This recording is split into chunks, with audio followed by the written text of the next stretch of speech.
பேடச்சந்தூர் அருகே ஆண்டிப்பட்டி கோட்டையில் வணிகர்களின் மாட்டு வண்டிக்கு 1 காசு வரி. தரைத்தள கல்வெட்டில் தகவல். செவ்வாய்க்கிழமை காலை 10:30 மணி அளவில் கிடைக்கப்பெற்ற தகவலின்படி, திண்டுக்கல் மாவட்டம் பேடச்சந்தூர் கரூர் தேசிய நெடுஞ்சாலையில் ரெங்கமலை கணவாய் அருகில் உள்ள ஆண்டிப்பட்டி கோட்டையில் திண்டுக்கல் வரலாற்று ஆய்வுக்குழுவைச் சேர்ந்த விஸ்வநாத தாஸ், ரத்தின முரளிதர், சந்திரசேகர், உமா மகேஸ்வரன், பெருமாள்சாமி ஆகியோர் கொண்ட வரலாற்று ஆய்வுக்குழுவினர் கள ஆய்வில் ஈடுபட்ட போது, சாலையை ஒட்டிய பழைய சந்தை பகுதியில் தரைத்தள பாறையில் எழுத்துக்கள் பொறிக்கப்பட்டு இருப்பதையும், அதற்கு அருகில் நிமிர்ந்த பாறையில் புடைப்பு சிற்பமாக பிள்ளையார் உருவம் பொறிக்கப்பட்டிருந்ததையும் அறிந்தனர்.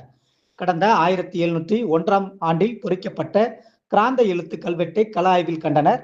அதில் விடசி ஆண்டு சித்திரை மாதம் 25ஆம் நாள் இந்த கல்வெட்டு பொறிக்கப்பட்டதாக தகவல் உள்ளது. ஊரின் தலைவராக இருந்த ஆண்டிப்பட்டி பெரிய தம்பி நாயக்கர் மகன் குமார பொம்மைய நாயக்கரின் காலத்தில் சின்ன கருப்பூர் குஞ்சக்கவுண்டன் மகன் வெள்ளையப்பன் என்பவர் ஆண்டிப்பட்டி மந்தையில் சத்திரம் கட்டி ஊரின் தென்பகுதியில் குளம் வெட்டி தர்ம காரியம் செய்துள்ளார்.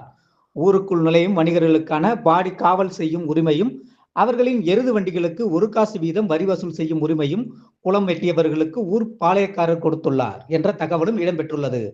இதன் மேல் ரெங்கமலை ஐயன் துணை என எழுதப்பட்டுள்ளது. சத்திரத்தையும் குளத்தையும் 8 பட்டி மக்கள் பயன்படுத்தலாம். அதை அழிக்க முற்படக்கூடாது. அப்படி முற்பட்டால் கங்கை கரையில் காராம் பசுவையும் தாய் தந்தையையும் கொன்ற பாவத்துக்கு உள்ளாவார். இது சந்திரன் சூரியன் உள்ளவரை நிலைக்கும் என்று குறிப்பிட்டு சந்திரன் சூரியன் கோட்டுருவங்களும் பொறிக்கப்பட்டுள்ளன. அக்காலத்தில் வேடசந்தூர், திண்டுக்கல் பகுதி வணிகர்கள் கரூருக்கு ரெங்கமலை கணவாய் வழியாக மாட்டு வண்டிகளில் சென்றனர். அவர்களை கொள்ளையர்களிடமிருந்து பாதுகாக்கும் பாடி காவல் உரிமை குளம் வெட்டியவர்களுக்கு வழங்கப்பட்டுள்ளது. அதற்கு ஈடாகவும் குளத்தை பராமரிக்கவும் வரி பெறப்பட்டுள்ளது என தகவல் தெரிவிக்கப்பட்டுள்ளது.